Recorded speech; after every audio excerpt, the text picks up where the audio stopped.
Okay, good morning. Thanks for joining me for this session today. My name is Klaus, Klaus Kiwi. I am an IBMer who has a long-standing relationship with Unicamp. As I will explain later, Unicamp has been an OpenPower Foundation member since a couple of years back.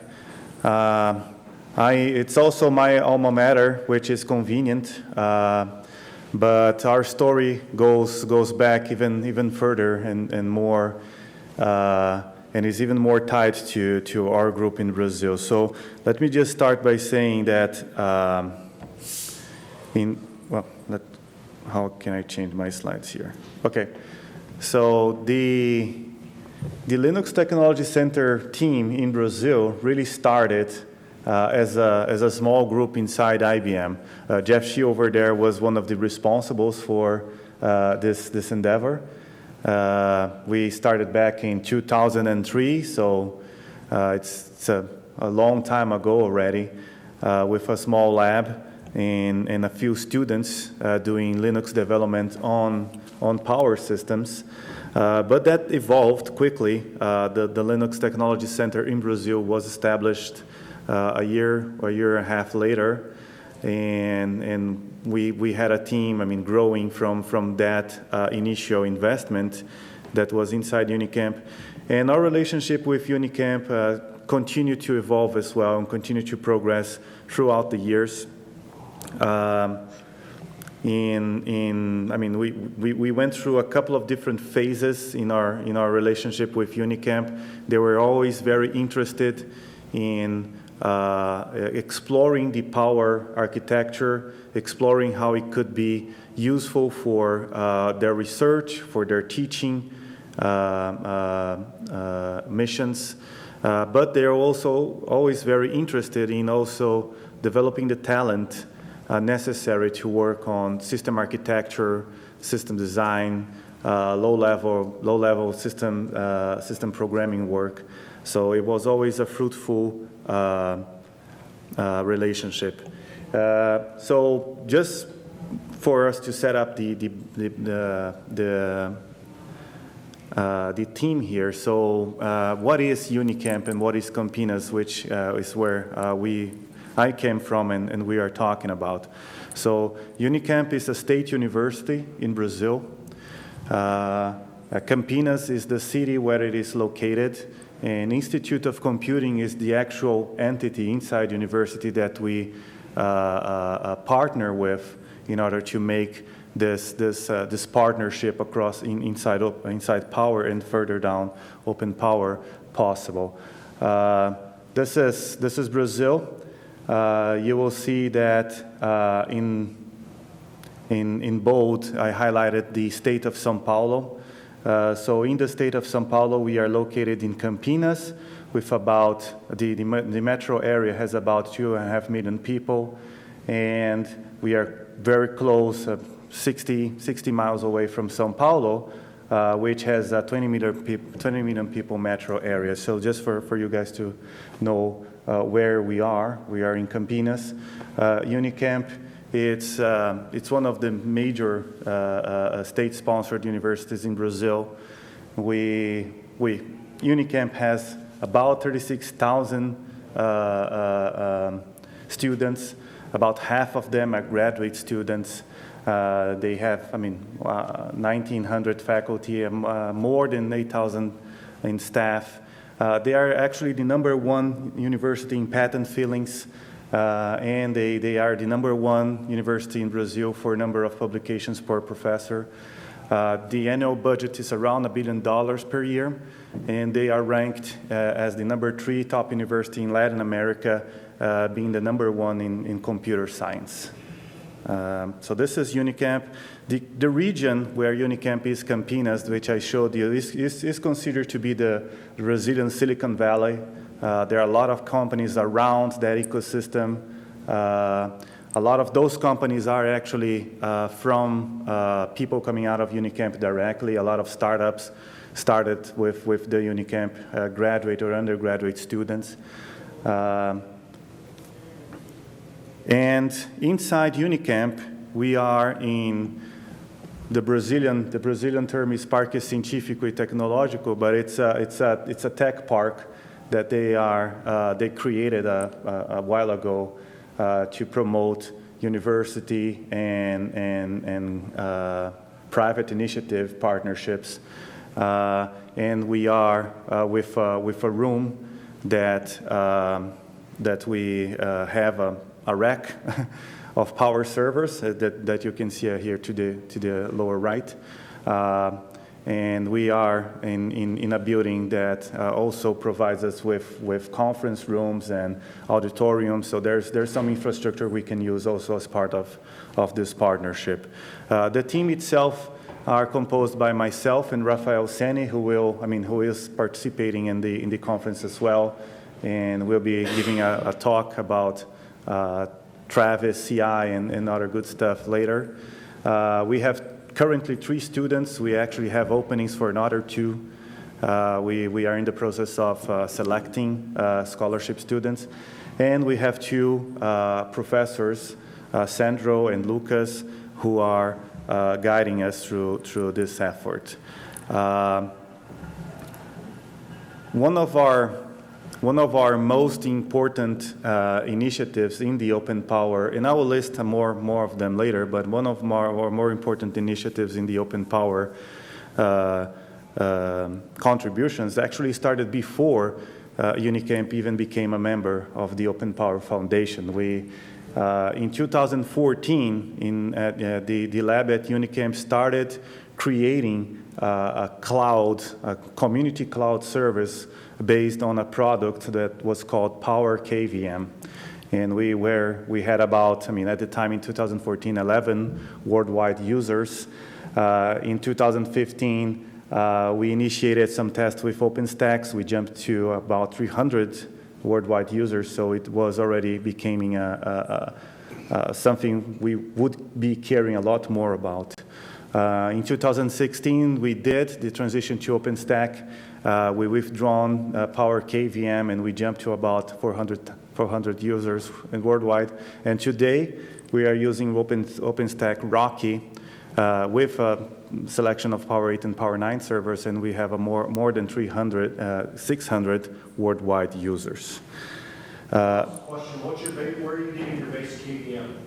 Is that coming from Fedora or? That's coming directly from Ubuntu. Yeah, our base is Ubuntu. We started off in 2016 with 14.04, I believe. We went through 16.04, and I believe we are making experiments to go to 18.04, but we're still on 16.04. Okay? We have a selection of OSs available through this service. I will go a little more in detail about that in later slides. But this is, I would say, the primary product from the collaboration we have with Unicamp. As I mentioned, Unicamp in 2015 became the first Latin American university to join the OpenPower Foundation as a academic member. There were some news around the time the link won't be readable, but in the offline slides you can consult. That made us part of the a fairly large network of academic and research network, part of the OpenPower ecosystem, that we're providing some form of service to the community, either access to actual hardware, access to virtual images, development centers, customer centers, etc. So that put us on the map, and as you'll see, we were, not sure if this is still accurate, but we were the only one in the Southern Hemisphere to do this kind of service to the OpenPower community. Okay. So, going back to the summary of OpenPower missions that we carry in the lab. We have some dedicated hardware projects. We have some systems reserved for Debian so that they can have their build D and their Porter box systems. We actually do have an Alpine OS, Alpine distro build system, also sitting and using that infrastructure, is also a dedicated Power 8 system, I believe. We do have a Power 7 system dedicated to FreeBSD. I believe we will have a talk about FreeBSD later in the event. Perhaps they will talk a little more about that. But we've been, assisting them as we can with the infrastructure part for the FreeBSD community to port their operating system to Power. And we also have a number of dedicated GPU projects that are going along the way as well.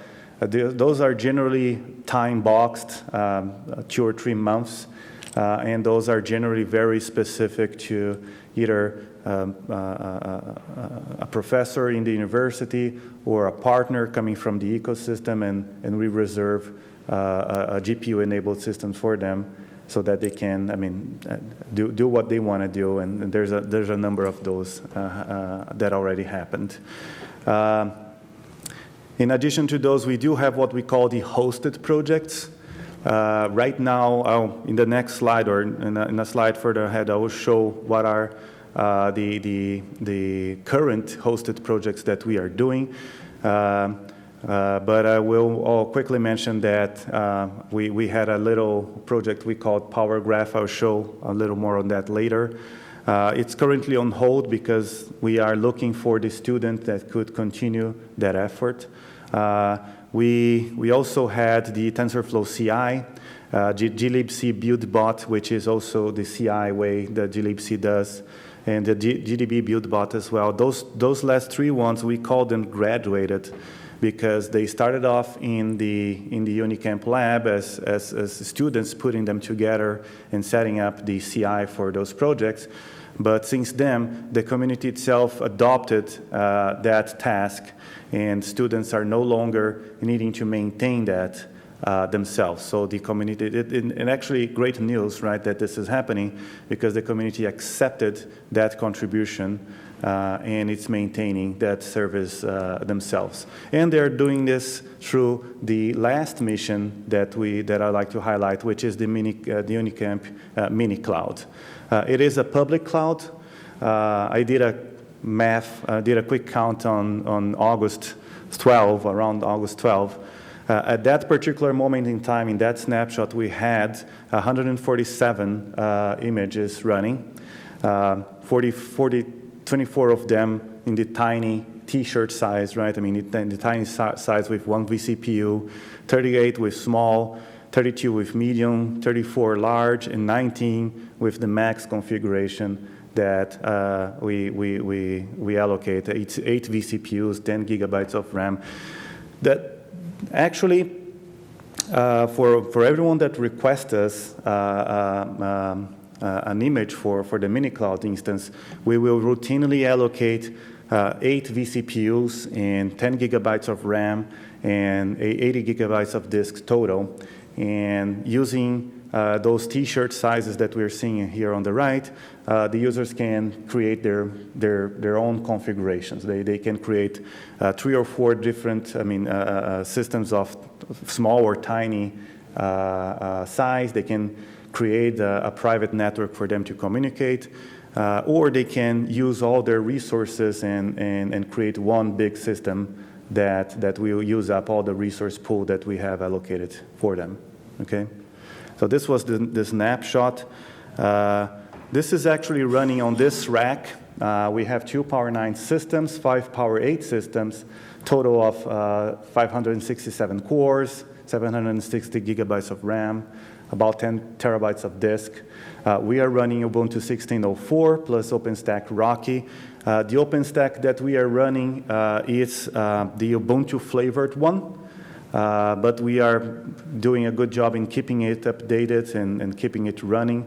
And we actually learned a lot of lessons in upgrading from Ubuntu 14.04 into 16.04 and bringing OpenStack together. And we actually documented the process, blogged about the process, which I will show later in the slide as well. We have a total of 19 images, different images available in our library, in our image library, as discussed in the previous slides, including CentOS, Debian, Fedora, OpenSUSE, and Ubuntu variants. Okay? We do have only 14 public IP addresses. This is what the university was able to allocate for us. But most users are very satisfied, or reasonably satisfied in using network address translation. So we give them an SSH port for them to connect to. They will get a terminal. They will also have the web access. OpenStack does a good job in providing access to consoles these days, to terminals, so they can also do this using the web-based management console. And for those that actually need someone connecting from outside, there's a special request we can do, and we can allocate one of the 14 public IP addresses for them. And there were cases where this was necessary, for example, for the dedicated hardware hosting projects. The Debian, the Alpine, the FreeBSD folks, they want to connect directly to that system in order to include it as part of their infrastructure, worldwide infrastructure, right? And we have a bare metal infrastructure, as I mentioned, one Power 7, one Power 8 systems for the Alpine and FreeBSD communities. We have one Minsky box that we are dedicating to GPU projects that are taking rounds on top of them, right? Going back to, I mentioned the CI and packaging work as part of the hosted project. So this list here is the list of currently hosted projects that the students are maintaining. We have a Bazel CI, Containerd, Docker CE, Glide, Grafana, Kiali, Minikube, Minio, MiniOMC, Restic, and Terraform. 2 of them are still being set up, but most of them are continuously building the upstream releases, but also building the proper tagged releases from the community. We make those binaries available in Minicloud computers themselves. The URL is to your right. Again, there's an offline version for the deck if you want to go inspect what the files are. There are some, as of, I took this picture, like I said, around August 12 or so, there were some builds failing. This is actually a good thing because it means that we are catching them. We are giving the communities the chance to be fixing them. The students are constantly in communication with those communities, so they're letting them know. And the hope is that someday the communities will see enough value in this type of work that they will adopt it for themselves as well, and we will have a graduation ceremony as we had in the other projects as well, right? This is the documentation that I was talking about. Apologies for the small print. I was trying to fit it all in one slide, but it will become a good reference slide if you want to look at it later offline. We had a few more recent publications where we are talking about Scikit Learn and Jupyter framework and Jupyter notebooks, using that on Power. We think this is relatable to the community track that is happening today. It happened just now. A few other interesting blog posts and documentation is about setting up OpenStack itself, setting up various OpenStack services on Power, setting up CUDA, OpenCL to CUDA, which was an experiment we did a few months ago, and a lot of other documentations that are available out there and are being used.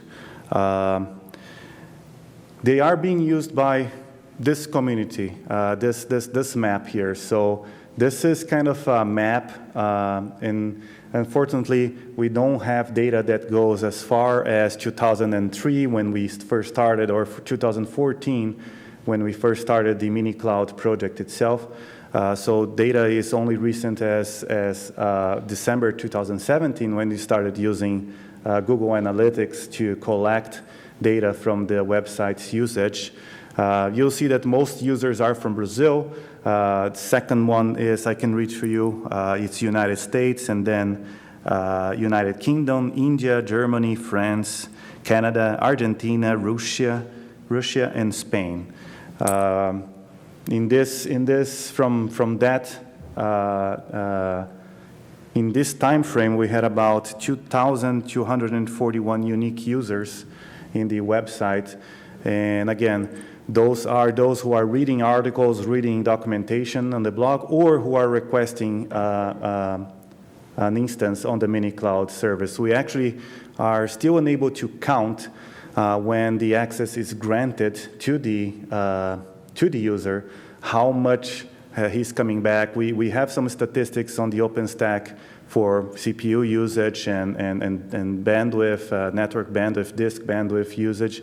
But we couldn't actually figure out a good statistic for us to measure how much users are using. We know that they are using because the servers are constantly busy and making a lot of noise in the room. So when we hear the noise, it's always satisfying. Sometimes we're just working on the office there, and we hear a power system ramping up, like going about to take flight, right? So it's always good to hear that noise because we know that somebody is compiling something, someone is testing something, and also the statistics that we have are showing that there is a fair amount of use from the Minicloud. So this is actually just website accesses, blog postings, and requests for access. And speaking about access, this is the word cloud for the Minicloud requests. So every time someone requests a Minicloud instance, they give us a description of what they're requesting that instance for. I made a cloud, word cloud from that. You can see learn is one of the biggest hitters, the most occurring words. Develop, test, research, OpenStack, access, cloud, performance.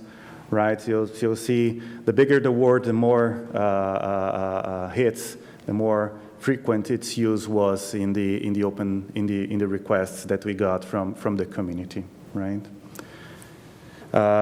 Some testimonies of people that were using Minicloud and what for. So we have people from the LuaJIT community telling us that they're trying to enable LuaJIT for PPC64LE. We have people testing for compile errors and build packages, development of open source RocksDB for PowerPC64LE, access to study Linux software, development on the Power architecture. I had some tweets that I collected as well from the OpenPower with the Minicloud and OpenPower hashtags. We had a Otávio Pinsky, which was porting software, Maestro, right, on Power. He was using one of our instances to do that. We had Ganesh, who was just around and was receiving an award during the keynotes here. We actually used instances of the Minicloud to enable workshops that we were doing in Brazil a couple of months ago.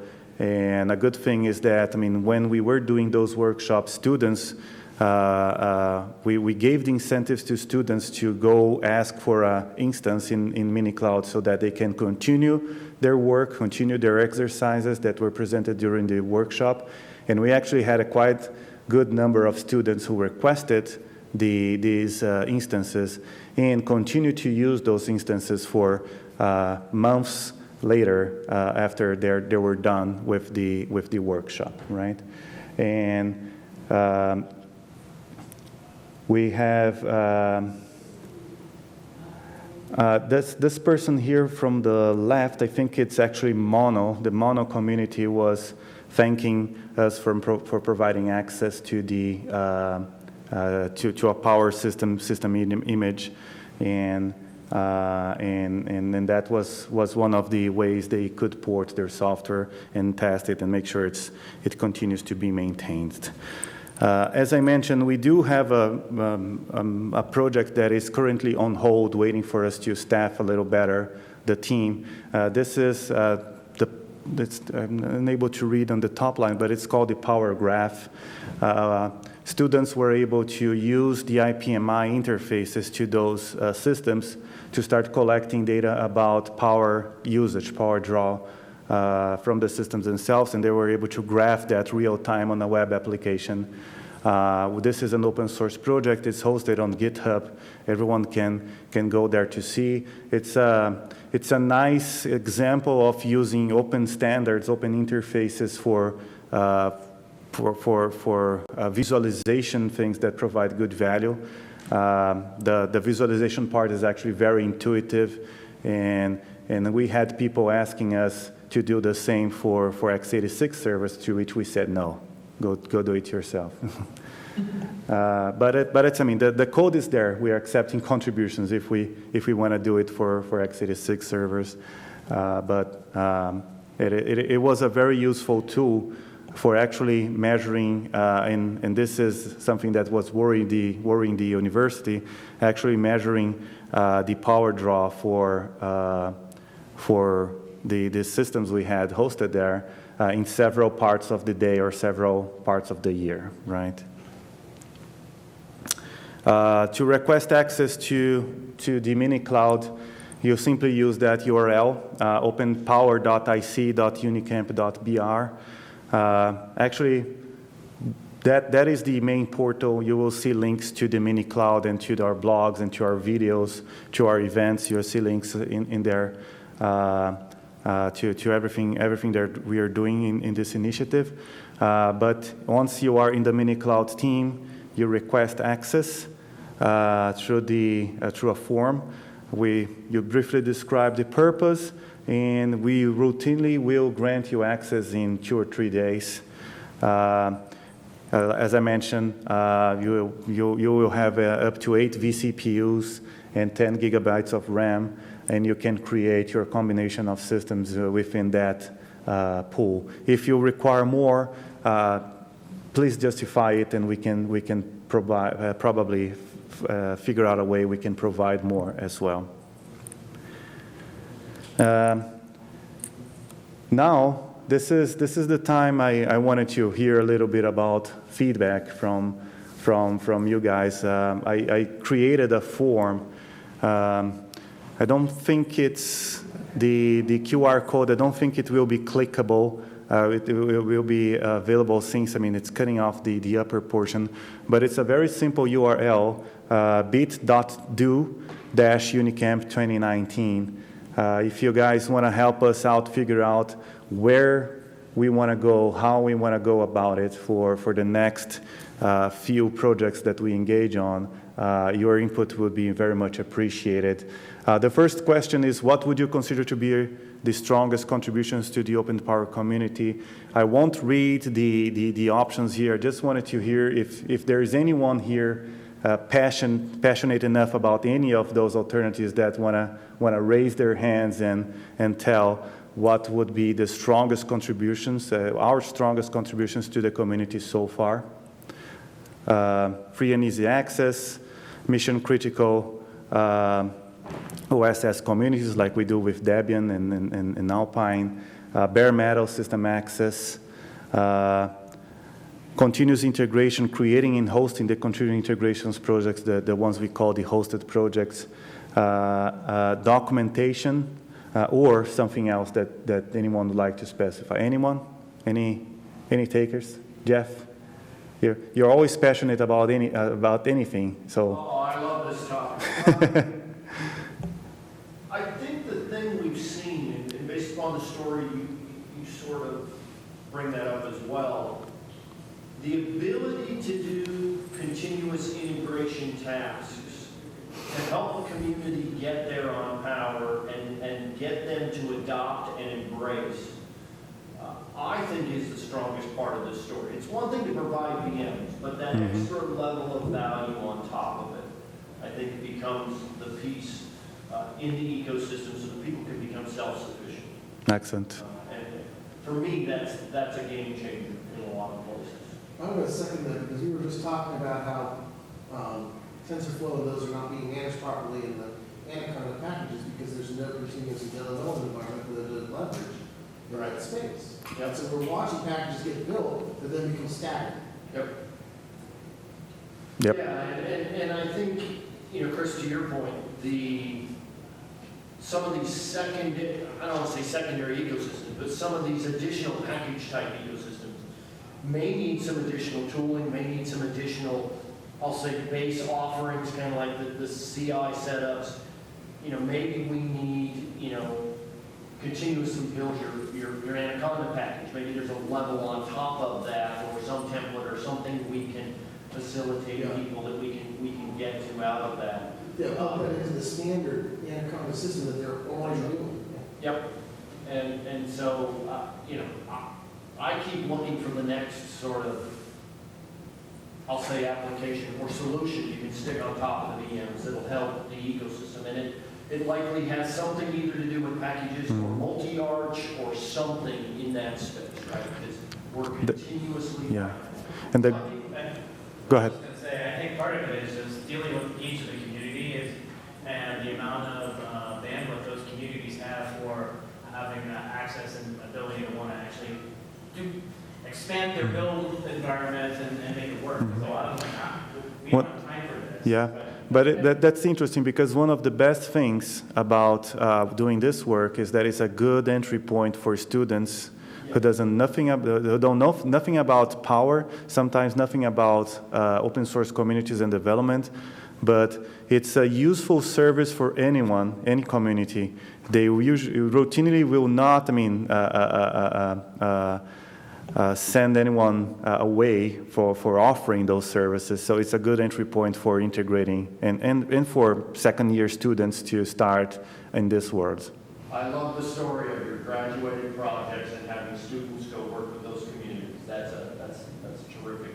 The other one is he has groups who used it and then had to migrate off because their workload got too big. Now the question becomes, are you providing them like images of the OSs and the installs that you did, so that way they can get their hardware, buy it from IBM, OpenPower, whoever, and deploy just the way you have it? Yeah, I believe that we are not publishing our images outside, but the Docker Hub is doing a very good job at keeping the images in there themselves. So if it's a container you're looking at, they usually provide a very good service in Docker Hub. For ourselves, our images are mildly customized for our own networking environment. But other than that, they are pretty much pristine images coming directly from Ubuntu, Fedora, OpenSUSE, etc. I see that as a diving board platform, basically move them off. You've got to lower that. You lower the activation energy so low on the left-hand side that how do we get them to use it as that springboard to the next piece and say, here's a DD image with passwords are not set, with the TensorFlows, all the different package sets you set, and say, just DD this onto the disk and go. No, that's actually a good input. Thank you. That might be, another way we could host projects, but instead of CI, it's also probably a good entry point for a little more experienced students to start creating Docker images or any other type of images with a set of tools included that could be useful for the community. Yeah. I do have two more questions, so bear with me. What will be the best choice of next projects to us? Perhaps this was also already partially answered in the previous question, but I added a couple more options here, just if anyone is sufficiently passionate about them. I added start building and testing low-level components like OSS firmware, Linux kernel, any other more low-level tasks.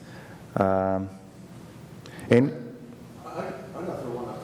I was going to say, I'm sure if Todd was here, he'd vote for OSS firmware, but I think you got to go up stack, not down stack, quite honestly, where up is into the higher level packages and much like Anaconda and other places. What were you gonna say? So I was gonna say, what we need to do right now is disseminate this information in a way as a community, and that's what Linton and I are working on, is the Open Builder community under the OpenPower Foundation Forum. Because you're holding a ton of information about how to interact with with this architecture, how to bring this online, how to deploy, and how to bring that in a way that people feel confident.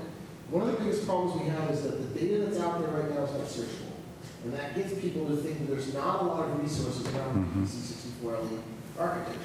And what we really want to do is take what you've got, bring it out in a visual and written context so people can search it, see it, and then drive themselves to you. Yeah, excellent.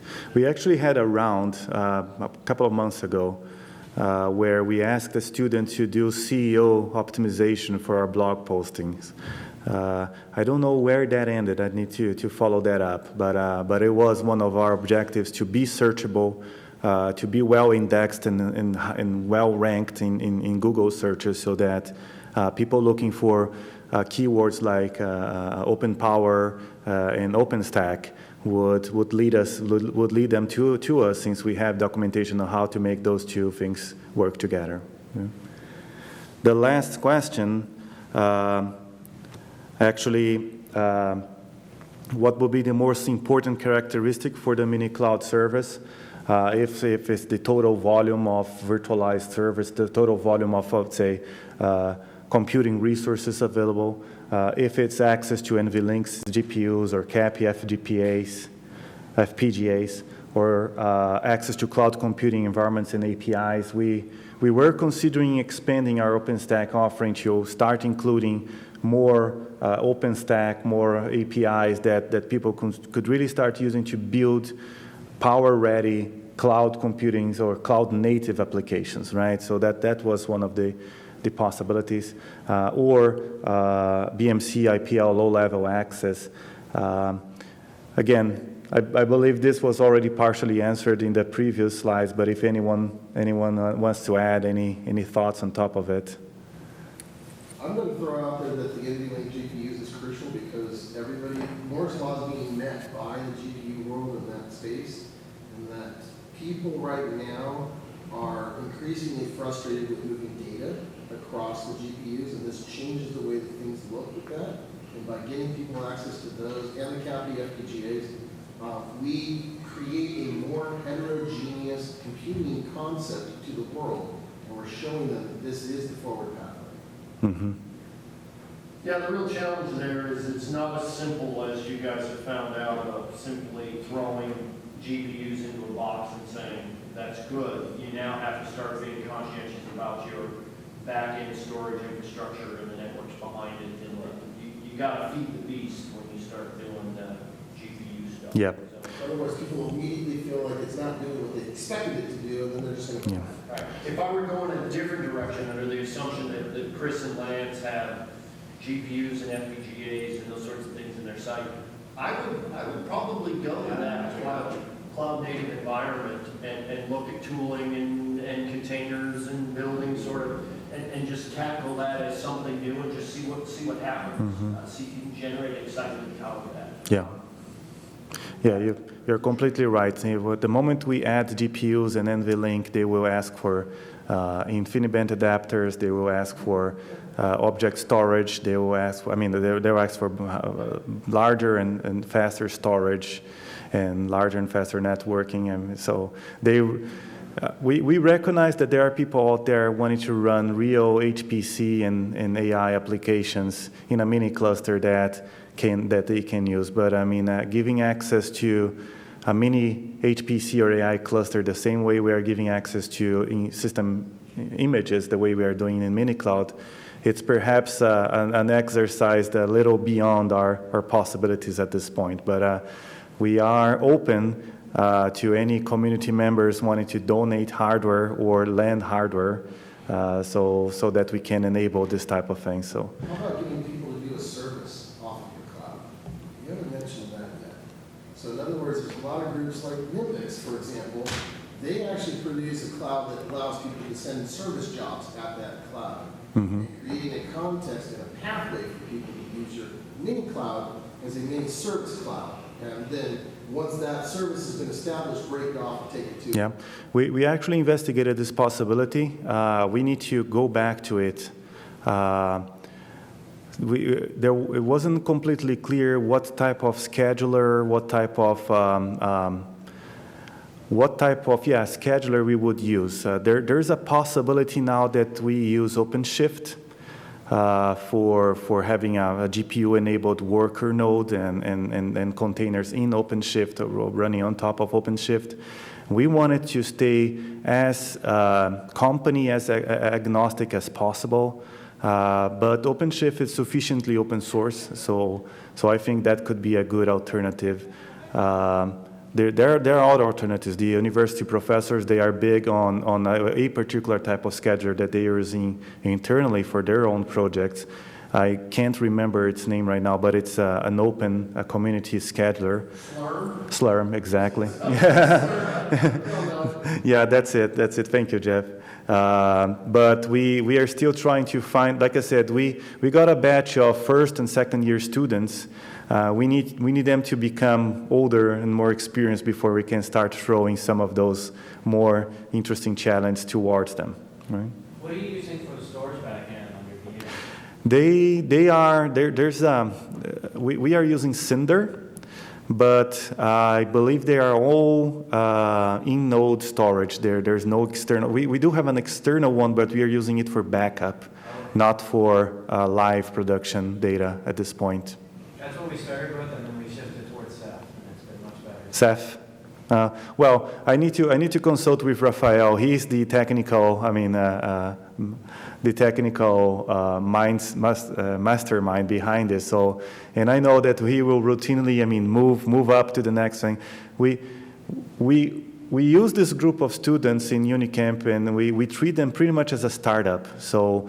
One of the primary things we make everyone absolutely understand about is that they are responsible for the service, they are responsible for the customer satisfaction, right?